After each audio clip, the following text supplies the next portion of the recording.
and welcome back to CrossFit Harrow Podcast episode, can you believe it, 49. We are so close to making it a year of you listening to me talk shit. Quite frank, I'm joking. Obviously not. I hope you found these very educational. And the show must go on. I've got a few plans for after 52. I kind of said at the beginning of these podcasts that I would aim to do 52, one a week for a year, which the goal seems to be very close. So have a few plans, but I'll let those out in due course. So today I'm going to swear. So if you're around children, maybe put your headphones in. And the swear word is coming in 3, 2, 1. Do you fucking complain all the time? Do you complain at outcomes? Do you complain at things that happen to you, but wonder why? And I'm going to tell you the answer. Are you someone that maybe half-asses your task, whatever that might be, whether it's in the gym, work, friendships, relationships, whatever? Maybe you're complacent. I don't know. You can't moan at the results of an outcome if you didn't do the fucking work that was needed to get the outcome that you wanted. So, I'm going to go into this in a little bit. I'm going to dive into it.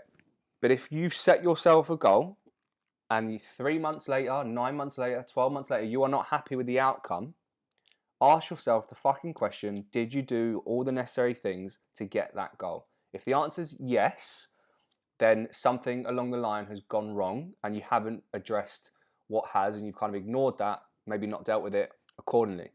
And if you haven't, you can't be fucking moaning. You get what I'm saying? I put this down to a little bit of ignorance, actually. For those of you that do complain for when you get to an outcome that you don't like or that hasn't gone your way, and you and I put this down to ignorance. You don't want to learn. You're complacent. You might have big ambitions, but with no drive, and all that is a dream. You know, we're all sit there and you kind of like pretty skies, kind of blue sky think, oh, I'm going to do this, I'm going to do that. Well, in reality, you're not maybe prepared to do the work that consists of. And obviously, I'm going to talk to you about this from a fitness point of view. But maybe, as always, you can take it from different parts of your life and implement it. And, you know, it might, if the shoe fits, like in certain part of your life, then address that.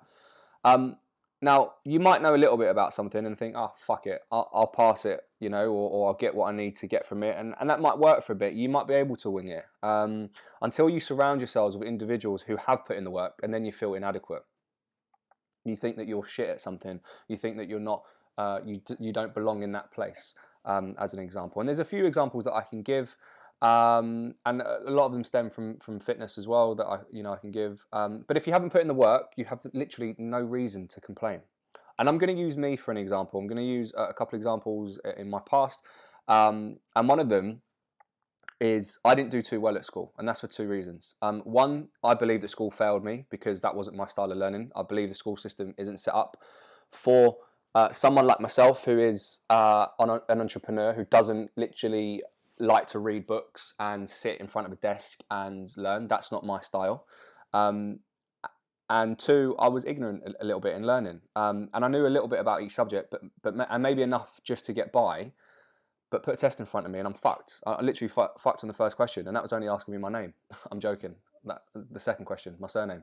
But in all seriousness, I would go through the papers and I'd answer the questions I thought I knew, and everything else was a sensible or calculated guess. But I knew I hadn't done the work in order to get the grades that were projected on me by other people.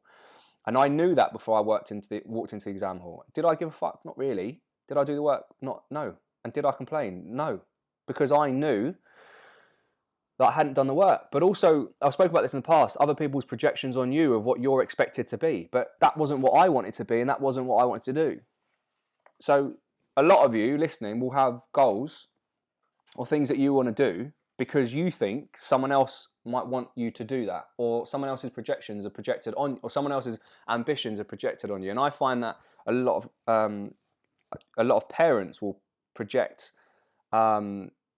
their failed ambitions in their lives growing up onto their children.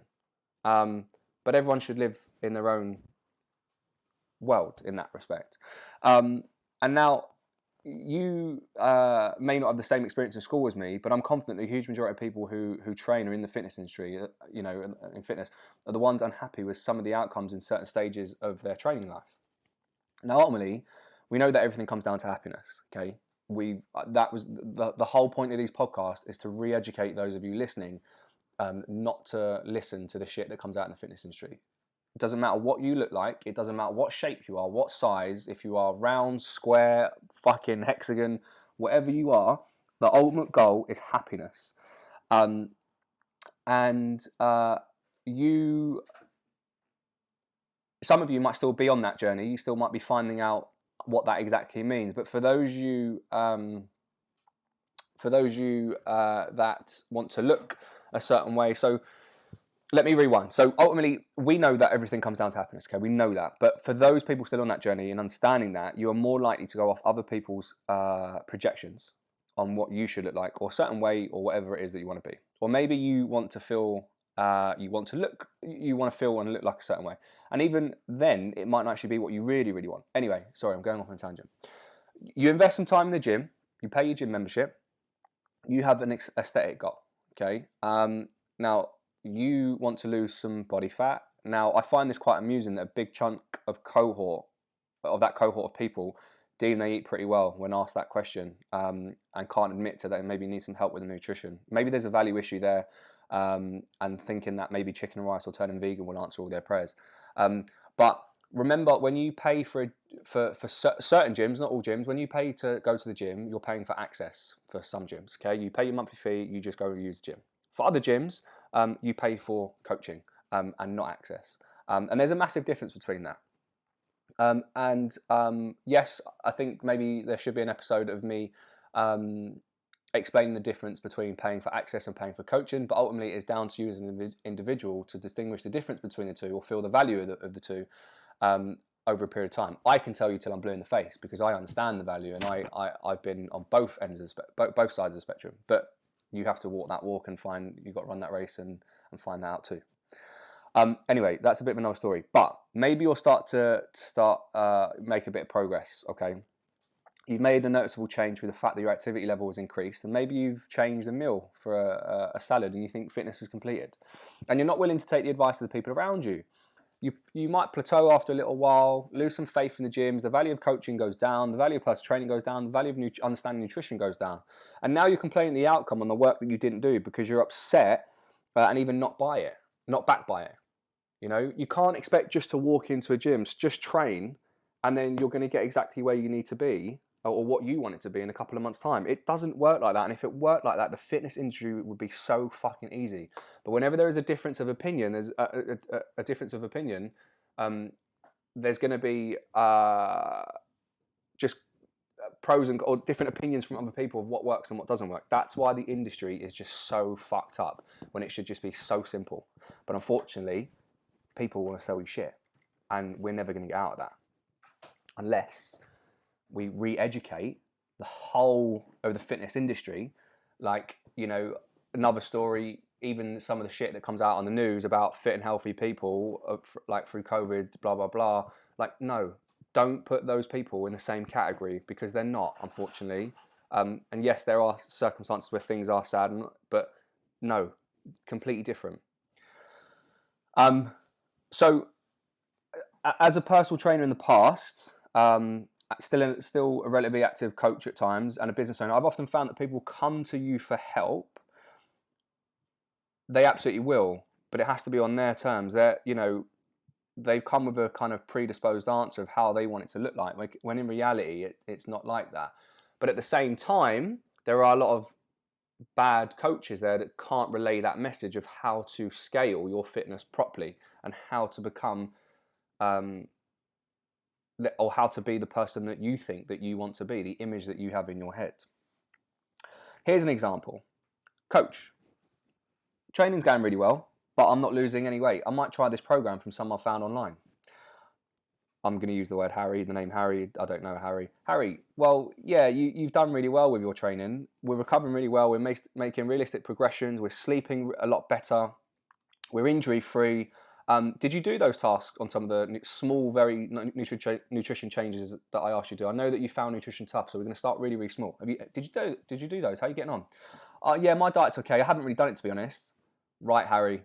Good luck with that program that you're going to get off on someone online, because People think I'm just going to buy this program, I'm going to go and follow this online, I'm going to be in the best shape of my life, when in reality there is so much more to that we have to understand. Now, maybe I could go on about this for hours and hours and hours and end, but there's a little bit of a snippet. It takes you to actually do the things that you said you would do when you felt great and motivated, that will get you where you say that you want to be. And most people don't do it. They don't want that help. They say they do, but they're just people with egos. They like to talk about with their friends. Oh, I go to this place, or I go and see this person. Oh, you train 4 times a week, I train 5 times a week. I've been Tenerife, you've been 11 Tenerife. Like, fuck me. Here's another example. When people say that they want to start CrossFit, and I love when people say that. It does make me really happy. For me, CrossFit really changed my life. When I was introduced to CrossFit, probably 10 years ago now, actually, thinking about it, turning 31, probably when I was 20, 21, yeah. They want to start CrossFit. They've had no luck at the gym. They've been paying for access at the gym. They've been going there, maybe done it for a month, and then they get lost and they think the gym's shit. So someone's given some motivation. They watch something on Netflix or Instagram. Someone's done CrossFit. They thought, oh, fuck it, I'm going to try it.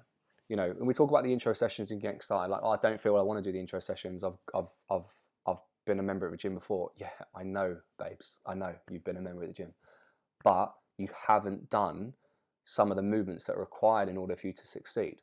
If you go to your job and you start a job on day one and your manager goes, right, crack on, what are you going to do? You don't know what to do. You kind of figure out as you go on. And that's not what we want. And I'll talk about ourselves at CrossFit Harrow. I know some other gyms do different processes and some do the same process as us. We want to teach you correct from the very beginning so that you're most likely to be set up correctly, so that you're able to succeed in the things that you want to succeed in. If you're not if you're not taught properly from the day that you walk in, you're never going to do the things right, ever.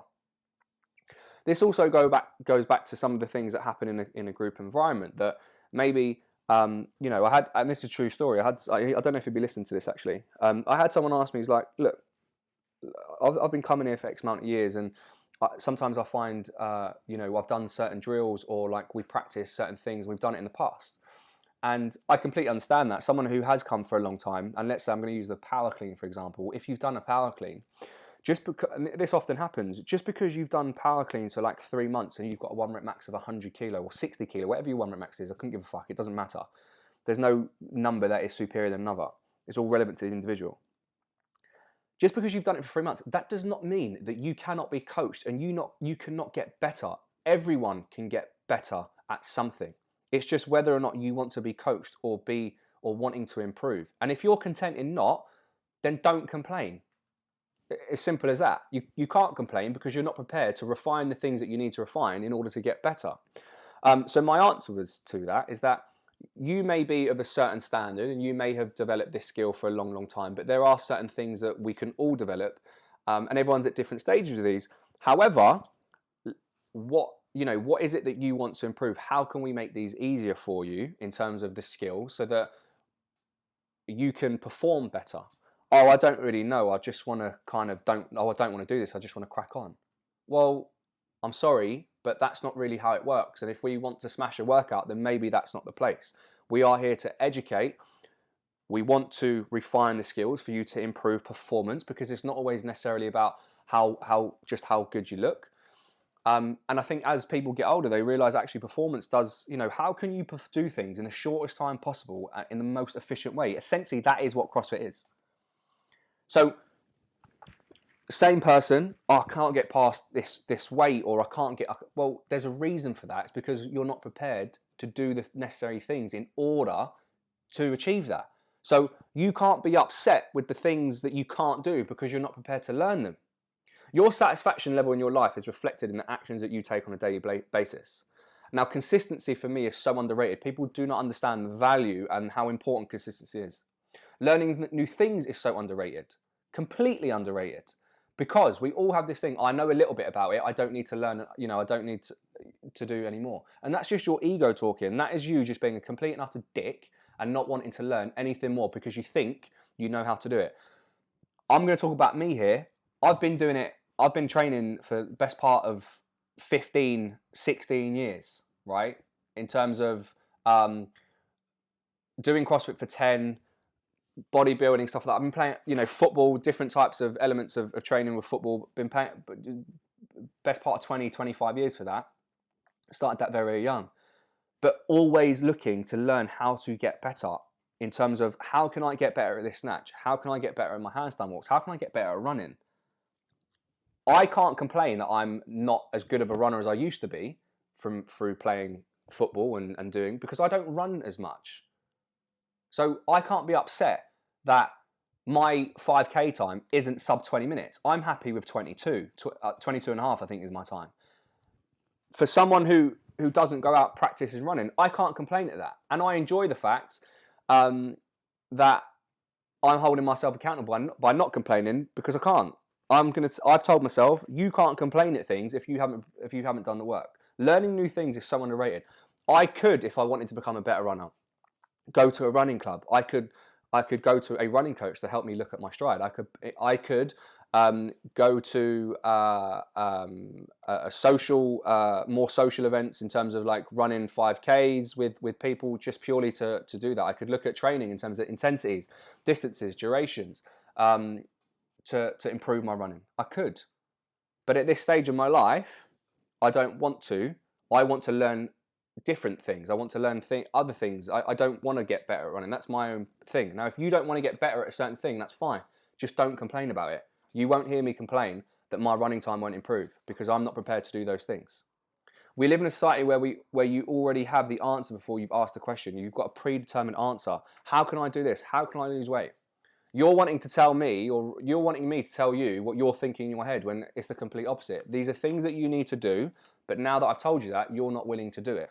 So don't complain, don't fucking moan when 3 months later down the line, you haven't got what you wanted out of training, because it's nothing to do with the experience you had. It's nothing to do with what you've paid for. It's because you haven't been prepared to do the work. Start thinking about this as you come out of a lockdown and you move into going back to training 4 or 5 times a week more regularly. You've become a little bit more active. Some of the guys listening to this, you might not be members of CrossFit Harrow. You might be members of other gyms, but there are going to be a lot of gyms now, generally non-CrossFit gyms, that are going to sell you the dream of join for 99p or join for half price, because they just want to lure you in and just have you on their books and you become a number.